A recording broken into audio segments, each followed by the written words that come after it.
Hello and welcome to Lavonne's Kitchen. Today we're in that segment called Lavonne's Kitchen's Quick Tasty Tips. And before we get into the tip of the day, I want you to hit that subscribe button. So, my tip of today is using salsa, chunky salsa to be specific. So, a lot of my recipes will call for onions and peppers and things like that. Instead of chopping up all of that, I'll use salsa.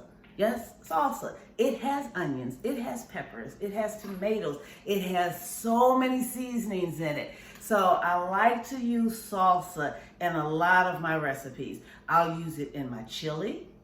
I'll use it in my jambalaya. Check out some of those videos on my channel and see how I used it. But I use it in so many things. It makes things so much easier. It's tasty, it's quick, and it is delicious.